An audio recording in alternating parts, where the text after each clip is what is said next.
আজকের এই চমৎকার সকালে আমরা আমাদের প্রিয় হাবিব আল্লাহ রাসূল সাল্লাল্লাহু আলাইহি সাল্লামের সম্পর্কে কোরআন কি বলেছে সেটা জানার চেষ্টা করব ইনশাআল্লাহ বলেন, এবং এই কথাগুলো অন্যদের কাছে পৌঁছে দেওয়ার চেষ্টা করব। পর্দার আড়ালে মায়েরা বোনেরা, আপনারা যারা শুনছেন আপনারাও আপনাদের ছেলে মেয়েদেরকে শিখাইয়া দেন, বাবা who is your super hero, who is your model, তুমি কি জানো তোমার মডেল কে, তোমার সুপার হিরো কে, তোমার প্রিয় নবী কে? বাচ্চাদেরকে এই গল্পগুলো শোনাবেন। বাচ্চাদেরকে এখন থেকে বিষ্ণু ইসলামের ফ্যান বানায় দিতে হবে, আল্লাহর হাবিবের ফলোয়ার বানায় দিতে হবে, যাতে করে পাহাড় সম কোনো বাধা বিপত্তি আসলেও বিশ্বনবীর ভালোবাসার ব্যাপারে আমাদের প্রজন্ম এক বিন্দুও ছাড় দেয় না। চিল্লা এখন ঠিক কিনা? আমরা এই আল্লাহর কিতাব কালামুল্লাহ মাজিদের আলোকে জানবো যে কালামুল্লাহ মাজিদ কিভাবে আমাদের এই মডেল, আমাদের প্রিয় নবীর পরিচয় দিয়েছে। কোরআনকে যদি আমরা জিজ্ঞেস করি, কোরআন তুমি আমাদেরকে আমাদের প্রিয় নবীর পরিচয় আমাদের সামনে তুলে ধরো, দেখবেন কোরআন একের পর এক সহজভাবে আমার প্রিয় নবীর পরিচয় আমাদের সামনে তুলে ধরেছে। দেখুন কোরআন কিভাবে বিশ্বনবীর পরিচয় আমাদের সামনে তুলে ধরে। যদি জিজ্ঞেস করি কোরআন আমার নবীর পরিচয় দাও, কোরআন বলে আমার নবীর প্রথম পরিচয় হচ্ছে তিনি হচ্ছেন রাসূলুল্লাহ সাল্লাল্লাহু আলাইহি ওয়াসাল্লাম। তিনি কি? রাসূলুল্লাহ। সবাই বলেন তিনি কি? মুহাম্মাদুর রাসূলুল্লাহ ওয়াল্লাযীনা মাআহু আশিদ্দাউ আলাল কুফফারি রুহামাউ বাইনাহুম। কোরআন প্রথম যে পরিচয়টা আমাদের সামনে তুলে ধরলেন, কোরআন বলল মুহাম্মদ সাল্লাল্লাহু আলাইহি ওয়াসাল্লামের প্রথম গুণ তিনি হলেন রাসূলুল্লাহ। তার সাথে যারা থাকে তারা কাফেরদের ব্যাপারে বজ্র কঠোর, মুমিনদের ব্যাপারে পুষ্পকোমল। মুহাম্মাদুর রাসূলুল্লাহ পড়েন, মুহাম্মাদুর রাসূলুল্লাহ। তাহলে কোরআন বিশ্বনবীর প্রথম পরিচয় দিল তিনি হচ্ছেন রাসূলুল্লাহ। তিনি কি? আল্লাহর রাসূল, আল্লাহর বাণীবাহক, আল্লাহর বার্তাবাহক, আল্লাহর বার্তা, আল্লাহর মেসেজ, আল্লাহর বাণীকে তিনি আমাদের কাছে পৌঁছে দেন। ঠিক কিনা? এবং কোরআন এটাও জানান দিল যে এর চেয়ে বড় দামি টাইটেল পৃথিবীতে নাই। আছে? রাসূলুল্লাহর চেয়ে বড় টাইটেল আছে? আপনি চেয়ারম্যান বলেন, এমপি বলেন, বড় বিজনেস ম্যাগনেট বলেন, সিআইপি বলেন, ভিআইপি বলেন, এটা কি রাসূলুল্লাহর চেয়ে বড় টাইটেল? সবচেয়ে বড় টাইটেল রাসূলুল্লাহ। এর কারণ কেউ চাইলে রাসূলুল্লাহ হতে পারে না। আমরা সবাই মিলে যদি একজনের ভোট দিয়ে মাদারীপুরে আল্লাহ রাসূল বানাইতে যাই, উনি তো রাসূল হয়ে যাবে, তাই না? আমরা সবাই ভোট দিলে হবে না? আচ্ছা, জিন জাতিরা যদি আমাদের সাথে একাত্মতা ঘোষণা করে যে আমরাও দিলাম, জিনেরাও দিল, ফেরেশতারাও যদি ভোট দেয়, সাপোর্ট দিল যে আমরাও সাপোর্ট দিলাম, তুমি রাসূল ভোট দিলাম, হবে? কারণ রাসূল কখনো ইলেকশনে হয় না, রাসূল হয় সিলেকশনে। সিলেক্ট করেন কে? আল্লাহু আ'লামু হাইসু ইয়াজআলু রিসালাতাহু। আল্লাহই ভালো জানেন কাকে তিনি রাসূল বানাবেন। তাই আল্লাহর রাসূল এটা হচ্ছে আমার নবীর এক নাম্বার টাইটেল। সুবহানাল্লাহ পড়েন। তবে তিনি নিজেকে রাসূল বলার আগে আল্লাহর দাস বা গোলাম বলে পরিচয় দিতেন, আউট অফ হাম্বলনেস। কি বিনয়! বিনয় কাকে বলে শিখে নেন। আমাদের মধ্যে এখন বিনয়ের বড্ড অভাব। রাজনৈতিক ব্যক্তিবর্গ বলেন, সামাজিক ব্যক্তিবর্গ বলেন, প্রগতিশীল বলে যারা নিজেদেরকে দাবি করে তাদের কথা বলেন, সুশীল সমাজের কথা বলেন, কিংবা আলেম সমাজের কথা বলেন, আমাদের সবচেয়ে যে অভাব এই বাংলাদেশে সেটা হচ্ছে বিনয়ের অভাব। কেউ কাউরে শ্রদ্ধা করি না, মিউচুয়াল রেসপেক্ট বলতে যে বিষয়টা এটা নাই। একে অপরের গালাগালি, তুই ভারতপন্থী, তুই ভারতের দালাল। এখন ও গালি দেয়, তাহলে তুই পাকিস্তানপন্থী, তুই পাকিস্তানের দালাল। এখন আমার প্রশ্ন হচ্ছে তাহলে বাংলাদেশপন্থী আর বাংলাদেশের দালাল কে? আমরা সাধারণ জনগণ বাংলাদেশের দালাল। আমরা সবাই বাংলাদেশপন্থী। চিল্লায় বলেন ঠিক কিনা? আমরা যতদিন থাকবো এর হৃদয়ে লাল সবুজের পতাকা ধারণ করে বাংলাদেশের পক্ষ নিতে চাই। সবার আগে বাংলাদেশ, সবার আগে কি? আমার বাংলাদেশ। তো এজন্য এই মিউচুয়াল রেসপেক্টটা নাই, শ্রদ্ধাবোধ নাই। আমি মাদারীপুরের এই বিশাল জনসমুদ্রের কাছে বিনয়ের সাথে এই মেসেজটুকু ড্রপ করতে চাই। প্রিয় ভাইয়েরা, আসুন দেশের স্বার্থে, দশের স্বার্থে আমরা বিনয়ী হই। আমরা ভিন্ন মতকে শ্রদ্ধা করতে শিখি। সবাই আমার মতেরই হইতে হবে, সবাই আমার দলেরই হইতে হবে, এটা কোনো কথা না। বৈচিত্র্য থাকবে, বৈচিত্র্যের মাঝেই আমাদেরকে ঐক্য খুঁজে নিতে হবে। ঠিক কিনা? আমাদেরকে প্রচন্ড একটা সিন্ডিকেট গড়তে হবে, ঐক্যের সিন্ডিকেট। চিল্লায় বলেন ঠিক কিনা? যাতে করে কোনো পরাশক্তি এই ঐক্যের সিন্ডিকেটকে ভেঙে দিতে না পারে। এটা সম্ভব যদি আমাদের পারস্পরিক সমঝোতা থাকে, বিনয় থাকে। আল্লাহর হাবিব কতটা বিনয়ী ছিলেন, আউট অফ হাম্বলনেস, বিনয়ের কারণে উনি যে রাসূল, আমি আল্লাহর গোলাম, পরে বলতেন রাসূল, তিনি নিজের পরিচয় এভাবে দিতেন, ইন্নী আব্দুল্লাহি ওয়া রাসূলুহু, নিশ্চয়ই আমি আল্লাহর আব্দ বা গোলাম, তারপরে আমি আল্লাহর রাসূল। সুবহানাল্লাহ পড়েন। আল্লাহর হাবিব যখন আল্লাহর কাছে দোয়া করতেন, এতটা বিনয়ী হয়ে দোয়া করতেন, আল্লাহর হাবিব বলতেন, আল্লাহুম্মা ইন্নী আবদুক ওয়া ইবনু আবদিক ওয়া ইবনু আমাতিক। আল্লাহ, আমি আপনার গোলাম, শুধু আমি আপনার গোলাম নই, আমি গোলামের ঘরের গোলাম। আমি শুধু গোলাম না, আমি গোলামের ঘরের গোলাম, আমি বান্দির ঘরের গোলাম। আমার বাবা আব্দুল্লাহ আপনার গোলাম, আমার দাদা আব্দুল মুত্তালিবও আপনার গোলাম, আমার মা আমিনা আপনার গোলাম, আমার নানাও আপনার গোলাম। ঠিক কি না? আমরা গোলামের ঘরের গোলাম। যিনি পৃথিবীর সর্বশ্রেষ্ঠ, তার চেয়ে শ্রেষ্ঠত্বের মানদণ্ডে কেউ উঁচু হতে পারে না। যিনি রাসূলুল্লাহ, যিনি হাবিবুল্লাহ, আল্লাহ এই হাবিবুল্লাহ টাইটেল কাউরে দেয় নাই। সর্বোচ্চ যে টাইটেল একজনকে দিয়েছেন সেটা হচ্ছে খলিলুল্লাহ। কোন নবীকে? ইব্রাহিম আলাইহিস সালামকে দিয়েছেন খলিলুল্লাহ, আর প্রিয় নবীকে দিয়েছেন হাবিবুল্লাহ। হাবিব মানেও বন্ধু, খলিল মানেও বন্ধু। কিন্তু খলিল মানে এমন বন্ধু যেই বন্ধু আল্লাহকে খুশি করার জন্য কাজ করে, আর হাবিব মানে এমন বন্ধু যেই বন্ধুরে খুশি রাখার জন্য স্বয়ং আল্লাহ নিজেই কাজ করে। তিনি হাবিবুল্লাহ। এত মর্যাদার অধিকারী হয়েও আগে নিজের পরিচয় দিতেন, ইন্নী আব্দুল্লাহি ওয়া রাসূলুহু, আমি আল্লাহর দাস, আমি আল্লাহর গোলাম, গোলামের ঘরের গোলাম। আল্লাহর হাবিব নিজেকে এত ছোট করেন, আর আমরা খালি দাপট দেখাই, আমার এলাকা, আমার টাকা, আমার পয়সা, সব আমার, সব আমি খেয়ে ফেলাম। 2 প্লেটের বেশি ভাত খেতে পারে না, উনি সব খেয়ে ফেলাবে, সব লাগবে ওনার। এগুলো কপাল পোড়া, ঠিক কিনা? তাহলে আল্লাহর হাবিবের জীবনের 2টা ডাইমেনশন। এক ডাইমেনশনে তিনি আব্দ, আল্লাহর গোলাম, আরেক ডাইমেনশনে তিনি রাসূলুল্লাহ। তিনি কি? এজন্য কোরআন বলল, ওয়ামা মুহাম্মাদুন ইল্লা রাসূলুন ক্বাদ খালাত মিন ক্বাবলিহির রাসূল। মুহাম্মদ সাল্লাল্লাহু আলাইহি ওয়াসাল্লাম রাসূল ছাড়া অন্য কিছু নন। ওনার আগে দুনিয়ার বুকে এরকম অনেক রাসূল দুনিয়ায় এসেছে, আবার চলে গিয়েছে। ওনার আসল পরিচয় হলো উনি আল্লাহর রাসূল। সুবহানাল্লাহ পড়েন। মাদারীপুরের ভাইরা, তাহলে আমরা কোরআনের আলোকে জেনে গেলাম আমার প্রিয় নবীর প্রথম পরিচয় তিনি রাসূলুল্লাহ।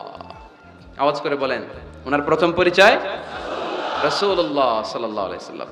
এরপর কোরআনকে যদি জিজ্ঞেস করি তারপরের পরিচয়টা কি, বুঝলাম উনি নবী, উনি রাসূল। ওনার দ্বিতীয় পরিচয় কোরআন বলছে উনি শুধু রাসূল নন, উনি শেষ রাসূল, খাতামুন নবিয়্যিন। প্রথমে জানলাম রাসূল, এরপর কোরআন জানায় শুধু রাসূল না, উনি শেষ রাসূল। সুবহানাল্লাহ পড়েন। মা কানা মুহাম্মাদুন আবা আহাদিম মির রিজালিকুম ওয়ালাকিন রাসূলুল্লাহি ওয়া খাতামান নবিয়্যিন। মুহাম্মদ সাল্লাল্লাহু আলাইহি ওয়াসাল্লাম তোমাদের কোন ছেলেদের পিতা না, তিনি হলেন আল্লাহর রাসূল, তিনি হলেন খাতামুন নবিয়্যিন। নবী আসার যে ধারাবাহিকতা সাইয়েদনা আদম থেকে শুরু হয়েছিল, বিশ্বনবীকে পাঠানোর মাধ্যমে এই ধারাবাহিকতা চিরকালের জন্য আল্লাহ বন্ধ করে দিলেন। তিনি শেষ রাসূল। তারপরে কোনো রাসূল আছে? যদি কেউ দাবি করে ভণ্ড, ঠিক কিনা? এরকম অনেক ভণ্ড পৃথিবীতে খুঁজে পাওয়া যায়। আল্লাহর হাবিবের জামানাতে মুসাইলামাতুল কাযযাব নামে এক ভণ্ড এসে দাবি করেছে, মুহাম্মদ নবী তুমি একা না, আমিও নবী। নাউজুবিল্লাহ পড়েন। তোমার অর্ধেক আমার অর্ধেক, আমার অর্ধেক নবুয়তি আমারে বুঝায় দাও। বিষ্ণু বললেন, তুই তো বড় ভণ্ড, তুই শুধু মুসাইলামা না, আজ থেকে তুই মুসাইলামাতুল কাযযাব, মিথ্যাবাদী মুসাইলামা। সে বিশ্বনবীকে কপি করতো। আমার হাবিব যা যা করতেন এই বেয়াদবটা তাই তাই করতো। বিষ্ণু ঈসা ইসলাম ছোট বাচ্চাদের মাথায় হাত বুলিয়ে দিলে বাচ্চাদের মাথায় চুল গজাতো, চুল বড় হয়ে যেত। সেও তার এলাকার বাচ্চাদের মাথায় হাত বুলাই দিলে চুল ওঠাতে দূরের কথা, বাচ্চাগুলো আজীবন টাক মাথা থাকতো। কপি করে বেশি একটা সুবিধা করতে পারে নাই। আল্লাহর হাবিব কোনো গাছের মধ্যে দোয়া পরে ফু দিলে এটার বাম্পার ফলন হতো, আর এই বেয়াদব ফু দিলে মুহূর্তের মধ্যে গাছ মুইরা কাঠ হয়ে যেত। লোনা পানির কুয়াতে বিশ্বনবী কুলি কুলি করে ফেললে এটা মিঠা পানির কুয়া হয়ে যেত, আর এই বেয়াদবটা মিঠা পানির মধ্যে কুলি ফেলাইলে এটা লোনা পানি হয়ে যেত। বেয়াদবি। আল্লাহর হাবিবের সাথে বেয়াদবি করলে আল্লাহ সহ্য করে না। চিল্লায় বলেন ঠিক কিনা? এখন একটা নাম শোনা যায়, মির্জা গোলাম আহমদ কাদিয়ানি। সে মারা গেছে অনেক আগে। নবীরা পবিত্র, নবীরা যেখানে মারা যায় জায়গাটাও পবিত্র, কিন্তু এই মির্জা গোলাম আহমদ কাদিয়ানি মারা গেছে টয়লেটের ভিতরে। খুব পবিত্র জায়গা, তাই না? টয়লেটের ট্যাঙ্কি ভেঙে নিচের ভিতরে পড়ছে। মেথর এনে শিকল দিয়ে টেনে ওরে উঠানো যায় না, উঠাইতে গেলে ধপাস করে আবার পড়ে। দুনিয়াতেও লাঞ্ছনা, আখিরাতেও লাঞ্ছনা। খবরদার মুসলমান এই ব্যাপারে সচেতন। আমার নবীর পরে আর কোন নবী পৃথিবীতে আসবে, আমার হাবিবের পরে আর কোন রাসূল পৃথিবীতে আসবে। এজন্য আল্লাহর হাবিব বলছেন, লা নবিয়্যা বা'দি ওয়ালা রাসূলা, আমার পরে কোন নবী নাই, আমার পরে কোন রাসূলও নাই। আমি শেষ নবী, আমি শেষ রাসূল। তবে লাউ কানা বা'দি নাবিয়্যুন লাকানা উমর, আমার পরে যদি নবী হওয়ার যোগ্যতা কারো থাকে, আমার সাহাবা ওমরের সেই যোগ্যতা আছে। ঠিক কি না? প্রভু তুমি বলেছ রাসূল দেবে না, বলনি দেবে না ওমর, বলনি দেবে না হামজা তারিক, খালিদ বিজয় সমর। প্রভু তুমি বলেছ রাসূল দেবে না, বলনি দেবে না ওমর, বলনি দেবে না হামজা তারিক, খালিদ বিজয় সমর। প্রভু তুমি বলেছ রাসূল দেবে না। ঠিক না? রাসূল দেবে না, এটা আল্লাহর কথা, আর দেবে না। আল্লাহর হাবিব তিনি হচ্ছেন শেষ রাসূল।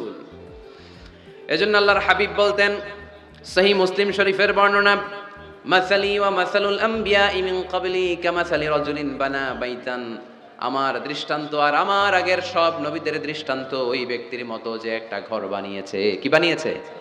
ঘর। অনেক সুন্দর একটা ঘর বানিয়েছে। ইন্টেরিয়র ডিজাইন, এত সুন্দর ঘর কেউ দেখে নাই।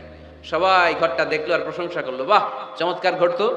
এই ঘরের মধ্যে ভুল ধরার মতো কোনো জায়গা নাই, একটা জায়গা ছাড়া, সেটা হচ্ছে এই ঘরের একটা দেয়ালের গাঁথনিতে একটা ইট কম আছে, একটা ইট আসে নাই, ইটের জায়গাটা ফাঁকা, ফলে বাইরে ঠান্ডা বাতাস ভিতরে ঢুকে।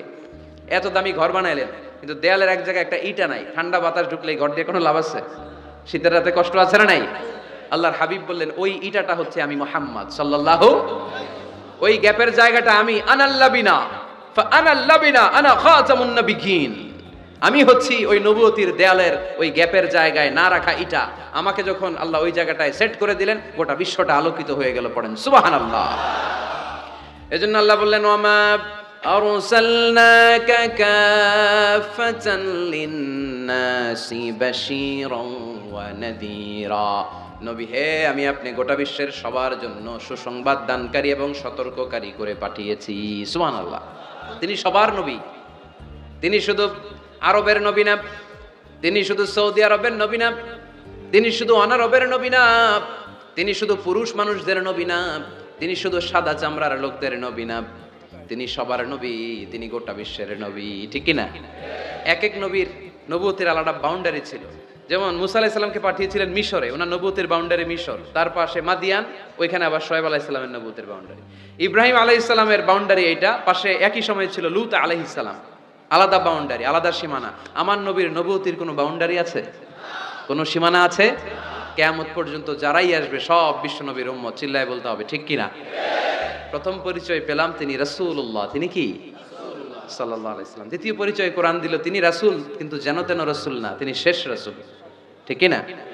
তৃতীয় পরিচয় কোরআন আমাদেরকে বলে যে যদিও তিনি রাসূল এবং শেষ রাসূল, তবে তিনি মানুষ ছিলেন। তিনি কি ছিলেন? আকীদা খালেস করে নেন, ভালো করে বুঝে নেন। আল্লাহর হাবিব কি জিন ছিল? সবাই বুঝেন নাই বোধহয় কথা। আল্লাহর হাবিব কি জিন? উনি কি ফেরেশতা? উনি কি মানুষ? তবে আমাদের মতো সাধারণ মানুষ না, তিনি অসাধারণ মানুষ। তিনি মানব কিন্তু যেন তেন মানব নন, তিনি মহামানব। তিনি নবী কিন্তু সাধারণ নবী নন, তিনি মহানবী। সুবহানাল্লাহ পড়েন। আল্লাহ কোরআনে বললেন, কুল ইন্নামা আনা বাশারুম মিসলুকুম ইউহা ইলাইয়া আন্নামা ইলাহুকুম ইলাহুন ওয়াহিদ। ও নবী আপনি আপনার উম্মতদেরকে বলে দেন, কুল আপনি বলে দেন, ইন্নামা আনা বাশারুম মিসলুকুম, নিশ্চয় আমি তোমাদের মতোই মানুষ। ইউহা ইলাইয়া, কিন্তু আমার কাছে ওহী আসে, তোমাদের কাছে ওহী আসে। আমাদের কাছে কোনোদিন ওহী নাজিল হয়েছে? বিশ্বনবীর কাছে ওহী নাজিল হয়েছে। ওহী হচ্ছে গায়েবের বিষয়, যেটা আল্লাহ জানেন। যতটুকু আল্লাহ তাআলা গায়েব বিশ্বনবীকে জানানোর ইচ্ছা করেছেন ততটুকু জানিয়েছেন। ঠিক কি না? এখানে এই বিশ্বনবীর আর আমার আর আপনার মধ্যে পার্থক্য। তিনি মানুষ কিন্তু সাধারণ মানুষ নন।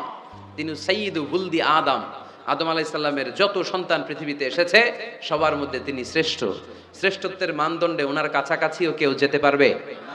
আমার হাবিবের মতো সুন্দর মানুষ পৃথিবীতে কেউ ছিল? অনেকেই একটা ভুল ধারণা রাখেন আর বলেন নবীদের মধ্যে সবচেয়ে সুন্দর নাকি ছিল ইউসুফ আলাইহিস সালাম। এটা ঠিক, উনি অনেক সুন্দর, কিন্তু আমার নবীর চাইতে বেশি সুন্দর না। আল্লাহর হাবিব বলতেন আনা মালিহুন ওয়া আখি ইউসুফ সাবিহুন, আমি হচ্ছি লাবণ্যময় সুন্দর আর আমার ভাই ইউসুফ হচ্ছে সাদা সুন্দর। একদিকে লাবণ্যময় সুন্দর, আরেকদিকে সাদা সুন্দর, কোনটার দাম বেশি? লাবণ্যময় সুন্দরের দাম বেশি। ইউসুফ আলাইহিস সালামের চেহারার সৌন্দর্য দেখে মিশরের নারীরা লেবু কাটতে কাটতে আঙ্গুলও কেটে ফেলছিল। এত সুন্দর ইউসুফ নবীর চেহারা, লেবু কাটতে কাটতে লেবু কাটা শেষ, ছুরি আর থামে নাই, এরপরে আঙ্গুল কাটাও শেষ। কোরআন সাক্ষী, আল্লাহর কোরআন বলে ওয়াকাত্তা'না আইদিয়াহুন্না। আম্মা জান আয়েশা রাদিয়াল্লাহু তাআলা আনহা যখন এই ঘটনা শুনলেন, তিনি মিশরের নারীদেরকে ডেকে বললেন, ও মিশরের নারীরা, তোমরা ইউসুফ নবীর চেহারা দেখে লেবু কাটতে যে আঙ্গুল কেটে ফেলেছো, ওই জায়গায় ইউসুফ নবী না হয়ে যদি আমার স্বামী বিশ্বনবী মুহাম্মদ সাল্লাল্লাহু আলাইহি ওয়াসাল্লাম হতো, তাহলে লেবু কাটতে যে তোমরা আঙ্গুল নয় কলিজাটা কেটে খান খান করে দিতা। এজন্য বিশ্বনবীর চাইতে সুন্দর কেউ আছে? যাদের চেয়ে সুন্দর তুমি নবী আমার কামলিওয়ালা, যাদের চেয়ে সুন্দর তুমি নবী আমার কামলিওয়ালা, দু জাহানের বাদশাহ তুমি প্যারা নবী সাল্লে আলা, দু জাহানের বাদশাহ তুমি প্যারা নবী সাল্লে আলা, যাদের চেয়ে সুন্দর তুমি নবী আমার কামলিওয়ালা। সুবহানাল্লাহ পড়েন।